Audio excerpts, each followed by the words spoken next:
Sejam muito bem-vindos, meus caros, e quando estamos cada vez mais próximos das eleições nos Estados Unidos da América, eis que o artista do costume aparece para comprar 200 rádios. George Soros, meus amigos, é verdade.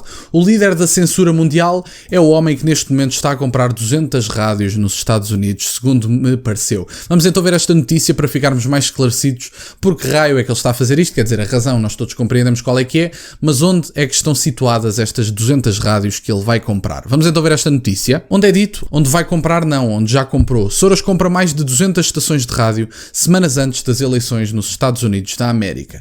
A agência reguladora é acusada de acelerar a compra, deixando de lado a avaliação de segurança nacional. E temos...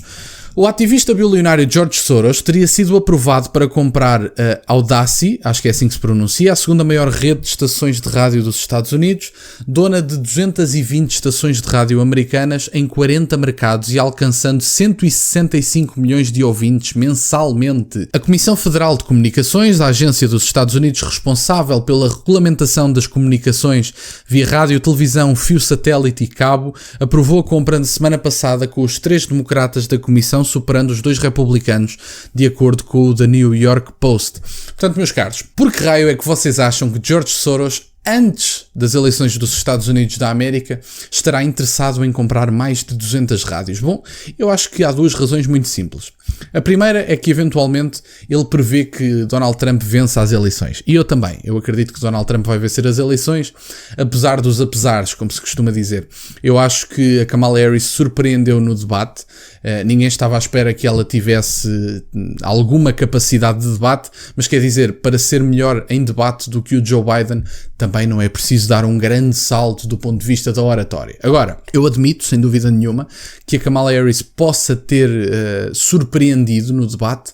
Agora, também acredito que, quer dizer, eu acredito que isso não será nem de perto nem de longe suficiente para deter a vitória de Donald Trump, acredito eu, ainda para mais um homem que, quer dizer, já sofreu 2 atentados em nome da democracia que muitos dizem que ele quer destruir, o que não deixa de ser curioso. Um porta-voz da FCC disse à Fox News Digital que nenhuma decisão é final até que a Comissão a divulgue, o que não fazemos. Em fevereiro, Soros, o globalista de esquerda de 93 anos, comprou 400 milhões em dívidas na Audacy, depois de a empresa declarar a falência, tornando-se o seu maior acionista.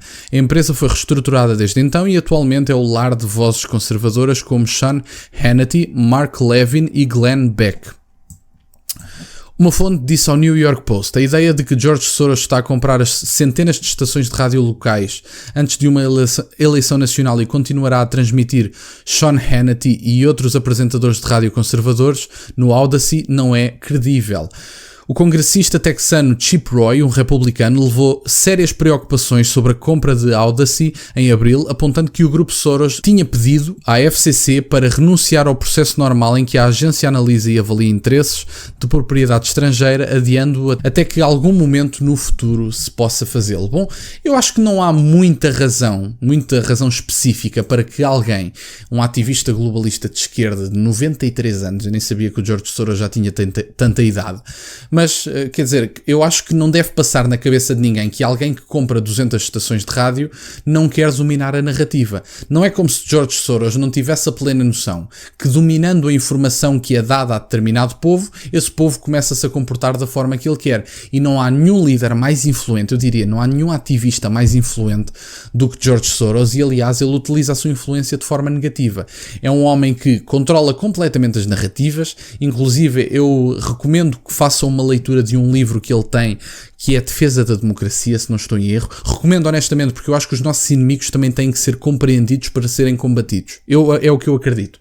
E, portanto, eu não tenho problema nenhum em ler Marx, em ler Lenin, em ler George Soros, em ler António Gramsci, e, portanto, eu não tenho problemas nenhuns em fazer essas leituras, porque eu acho que se nós queremos combater de forma eficaz os nossos inimigos políticos, temos que os conhecer. E, portanto, eu acho que o livro que George Soros escreve sobre a democracia, em defesa da democracia, que é um livro, para já, que não é grande coisa. digo-vos de passagem. E depois que, além de ser uma hipocrisia total, é um livro de certa forma assustador, porque vocês percebem que o homem tem plena noção do que faz. Isto não são coisas... O George Soros não dá um único ponto sem nó, como se costuma dizer. É um homem que tem o pleno domínio daquilo que são os seus conhecimentos da opinião pública e da narrativa que ele quer implementar e, portanto, é dos maiores influencers, no sentido literal da palavra, do mundo ocidental, diria mesmo. E é o homem que financia partidos progressistas, como temos alguns em Portugal, como temos outros na Bélgica, como temos outros na França, e portanto George Soros é um homem que também acaba por ter os seus tentáculos políticos espalhados na política formal e na política informal. Se vocês querem saber o que é verdadeiro poder, estudem a influência de George Soros. E isso é verdadeiro poder. Não é o Presidente da República ou o Primeiro-Ministro. O verdadeiro poder é da pessoa que controla a narrativa. Porque quem tiver o poder político formal e não controlar o poder político informal através da narrativa que é mais proveitosa para a sua posição política, posso-vos garantir que não dura muito politicamente. Vamos continuar por aqui. Temos também aqui mais abaixo. A FCC tem a obrigação de realizar uma revisão completa de qualquer compra de estação de rádio deste tamanho e magnitude. A FCC não deveria criar um atalho especial para Soros, diz o comissário republicano da FCC, Brandon Carr, ao The New York Post em junho. O grupo Soros tem um histórico de abocanhar empresas de meios de comunicação conservadores e mudar a sua liderança e programação. O Soros comprou uma empresa de meios de comunicação na Polónia antes da eleição do outono passado, que destituiu o governo conservador Lei e Justiça PiS. Portanto, mais uma vez vos digo, se vocês querem verdadeiramente saber o que é o verdadeiro poder, porque não é a política formal que tem o verdadeiro poder, vocês ou têm a política formal ou têm as vossas vitórias na política formal ancoradas em vitórias de narrativa, nomeadamente no domínio cultural, e eu não falo só do domínio financeiro, falo mesmo do domínio de narrativa, porque há muitas pessoas capazes de exercer influência cultural e de influência do ponto de vista da narrativa, que não têm obrigatoriamente os fundos bilionários que George Soros tem acesso e também não são tão corruptos quanto George Soros. Mas o que é facto, e isso sem dúvida nenhuma, é que vocês só têm verdadeiras vitórias políticas do ponto de vista formal, portanto, o Primeiro-Ministro, o Presidente da República, seja o que for, quando dominarem uma narrativa e quando a narrativa estiver verdadeiramente alinhada com aquelas que são as vossas posições de política formal. E, portanto, George Soros tem a plena noção disso. George Soros, eventualmente, é um leitor atento de António Gramsci. E, portanto, eu, como também sou um leitor atento de António Gramsci, tenho plena noção que George Soros, se quiser dominar a narrativa, como já domina em muitos países, é precisamente assim que se faz. E, aliás, ele neste momento está, através dos seus recursos financeiros, a abocanhar a concorrência cultural que há do ponto de vista da narrativa, que seriam rádios, televisões, eventualmente até, sei lá, canais no YouTube, se calhar também já domina alguns mais conhecidos, e assim domina a narrativa e impõe as suas vontades. Portanto, é preciso muita atenção ao espaço que damos na cultura, aos termos que utilizamos.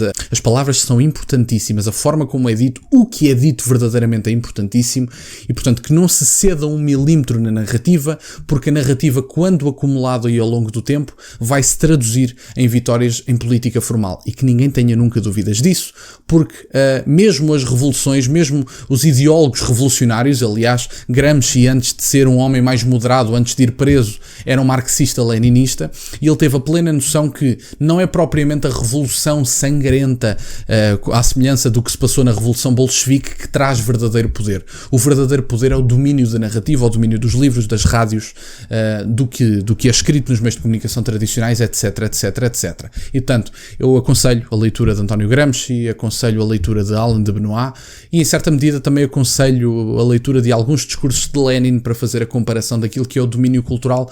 Acho sinceramente que vale a pena, e quem não tiver essa noção está condenado à derrota politicamente. Obrigado, meus caros, por estarem desse lado. Peço-vos só que deixem o gosto neste vídeo, que subscrevam o canal. Estamos a caminho dos 5.000 subscritores. Muito obrigado, meus caros. Tem as minhas redes sociais e o MBA na descrição, para o caso de quererem fazer alguma doação. E nunca se esqueçam, meus caros, questionem tudo. Até à próxima.